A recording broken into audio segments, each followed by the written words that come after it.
Hey, hey you guys. So, I am here at the RHS Urban Show and we are now after hours. So, I thought it would be a really great time to give you guys a tour of my RHS Urban Show exhibit.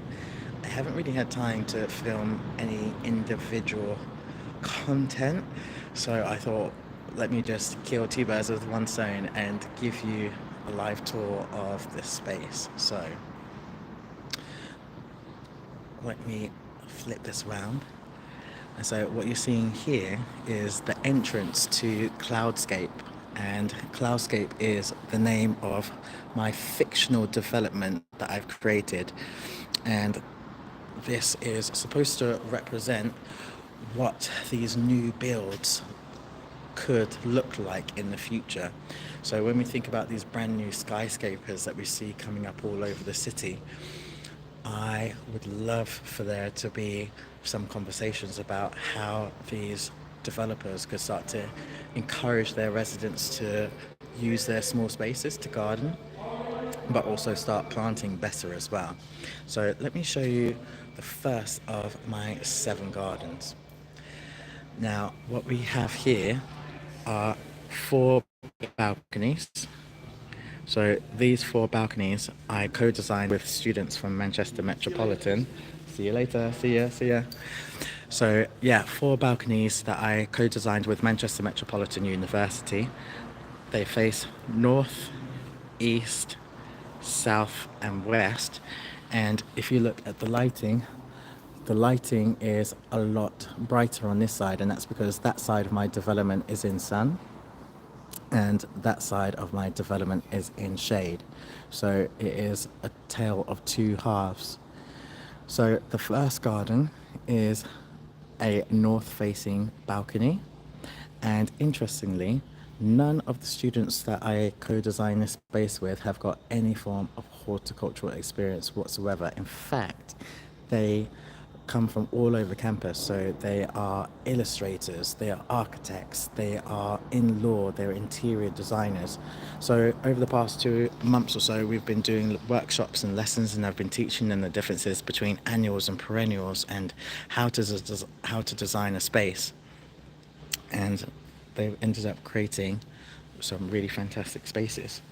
So what you can see here is a woodlands inspired garden mixed in with some alpines, and the planting is just exquisite. Some of these plants are just now beginning to open up, and they look stunning, absolutely beautiful. Look at that.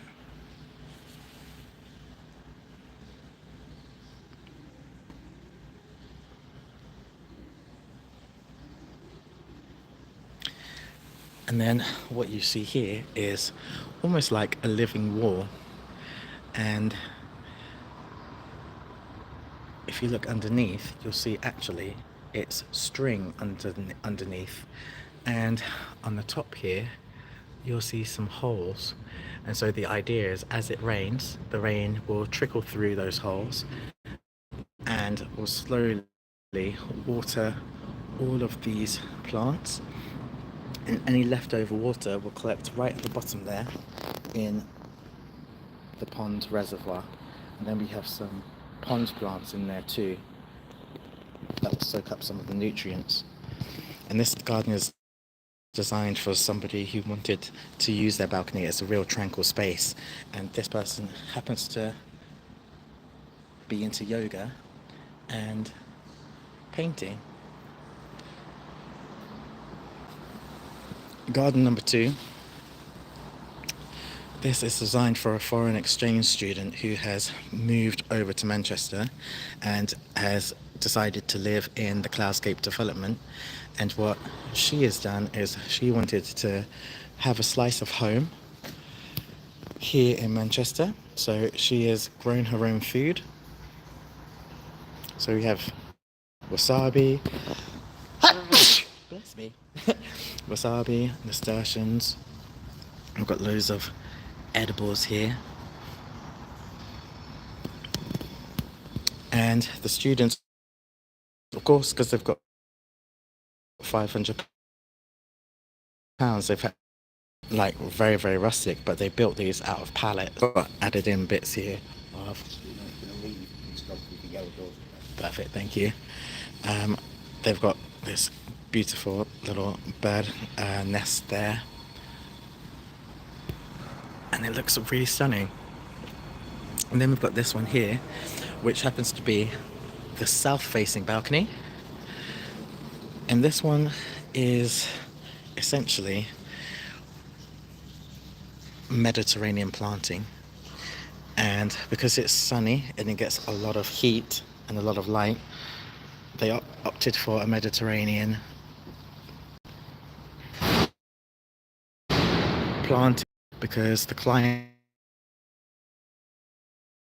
in this case is,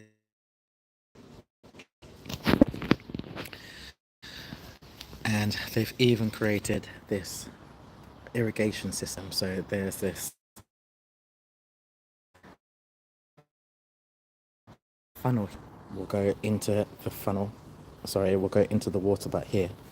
So they've put all of this thought into the design there. It's just a really fantastic space, really exquisite planting. Then we have a west garden. So this is garden number 4. Garden 4 out of my 7 gardens. And this one is all about how do we encourage children to grow if they live in an apartment. So here we've got a family of 4 with 2 children, and it's just showing really cool ways that you can engage young children and get them gardening. So as you can see, we've got tin cans that have just been painted, and in fact one of the students here is actually a Cub Scout leader, and so some of the Cubs painted all of these cans, and then you'll see the shelves and cabinets which they got off Facebook Marketplace, and they basically have upcycled them, they've weatherproofed them, and then created these really great structures. And then we've got just something so simple. It's just a little plastic bottle that they've cut in half, and then have created these containers, and they've just wrapped them with wire, so it's beautifully floral. And then they've created these herb towers, and the herb towers look stunning. But what if I told you that actually these are just drain pipes, and they've made holes at the side of each of the drain pipes with a hot gun. They've used a wine bottle to prise it open, and then they filled it with soil and gravel so that when it rains, the water cascades all the way down through the container.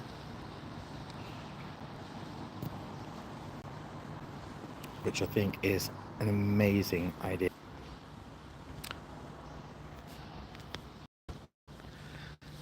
So,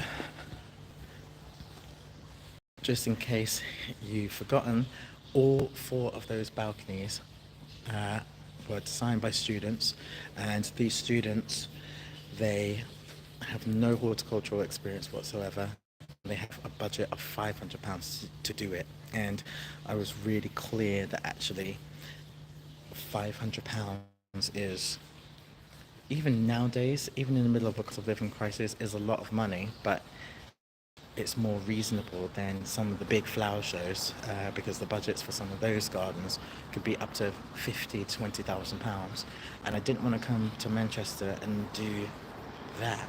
I didn't think that that was the right thing to do. I think it was supposed to be what people could actually do in the city. £500 is still a lot of money, but people can do it. Now, garden number 5. Man, I don't know what possessed me to do this. 5 damn gardens, but it's all worth it. So, garden number 5 is this one here, So this is a north-facing shady terrace. And as you can see, the lighting on this side of the development is a lot darker. And that's really to hammer home that this is a shade garden. We've got all of these fantastic containers, really bright, really vibrant, really colourful. But we've also mixed in lots of older pots and containers, and you see there's moss everywhere. And that's really to kind of show that as your garden grows, it changes and evolves. So actually, this client here may have started off with these old terracotta pots, but actually now they've got these brand new ones and have filled them. And because it's Manchester, of course, it's always raining, so you can hear the rainfall coming through. So it's just a nice little element there. So space just looks awesome. And it was really, really important to me to make sure that actually it wasn't just a show garden that made no sense or wasn't for show. I wanted all 7 of my exhibits to teach people at the show, to make them feel like they come here, they've learned something and leave inspired. And a north-facing garden is something that people often struggle with. They never know what they're going to get with it. So the planting here really shows actually what you can do with these small spaces and these shady spaces. There's even a water feature here at the back.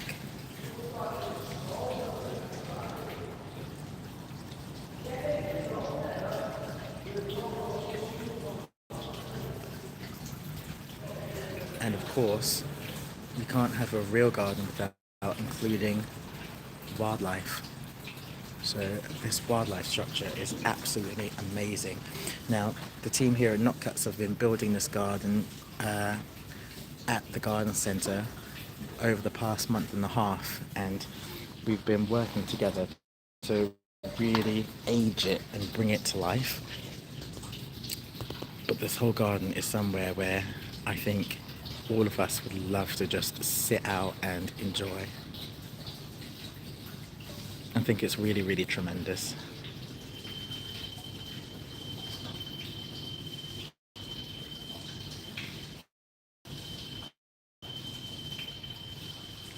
How gorgeous is that?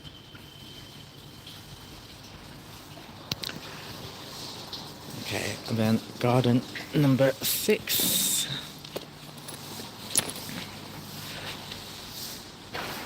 So that we're basically just halfway through this development. Garden number 6 is the Urban Cloud Farm. And what this garden is an allotment space. And so the goal is to show developers that actually, when they make these spaces, it would be awesome if they could create some form of allotment space so that their residents could learn to grow. And there's no rhyme or reason to my planting in this space. It's really wild.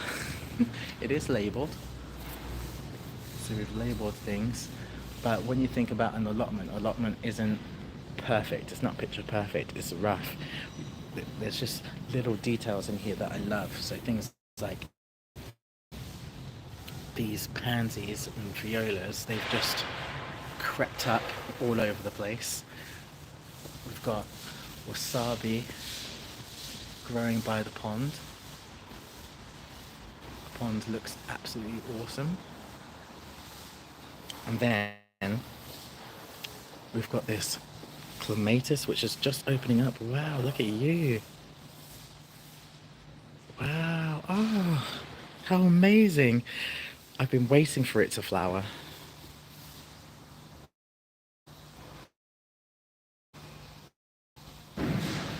and it's gorgeous. And then this one, which is early sensation, it's called. This one is an evergreen. So again, as this continues to grow, it's going to take up the whole space. And then I've got some wisteria here as well, which is flowering, looking awesome. But the star of the show is this amazing cherry tree. And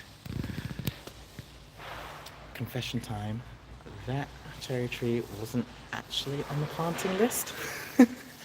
But I just walked into the nursery and it was the first thing that I saw, and I was like, no, you're coming with me. I don't know how, but you're coming with me. So yeah, it looks amazing. Now, garden number 7. Ooh. Garden number 7 is the communal space. So when we to get to your tower, what I'm showing developers is you could do something like this. So you have some bright, bold, vibrant planters, and the planting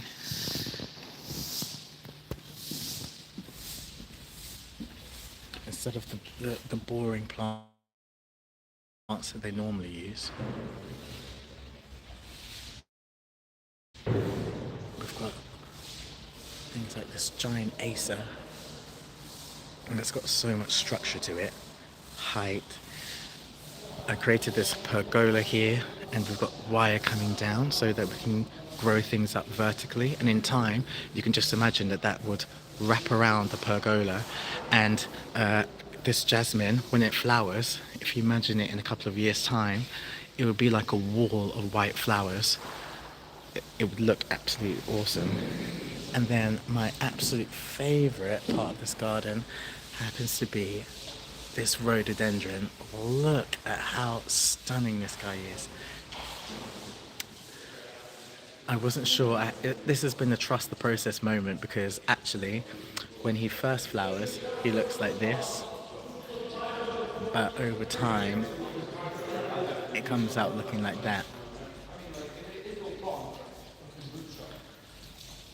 So, right. So it looks absolutely awesome. And then over here, just for an example, so you see community gardening in progress. The idea is that actually you would then get your residents to come in and use the space to garden, so that way you're getting that interaction from your community within your development. And so here we've even incorporated edibles into the planting. Now, I partnered up with Plant Cooperative, who are based in Manchester, and they do a lot of this in the development that they work in. So I know that this can work. That is essentially the ethos behind this whole show garden, is to make sure that actually everybody is getting fair access to green space.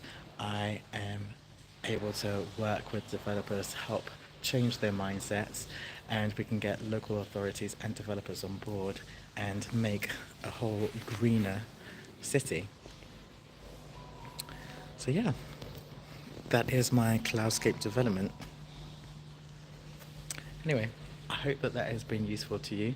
I will try and share a little bit more if I can. If you do have Instagram, head over to the Instagram, because I'm able to do shorter form content. Unfortunately, YouTube takes forever in terms of editing videos, so I'm finding things a bit difficult to do YouTube videos at the moment because I'm just so busy with these kind of exhibits. Once this show is over, I promise I am back to balcony gardening content, and I cannot wait. Anyway, hopefully I will see you all again soon. Bye.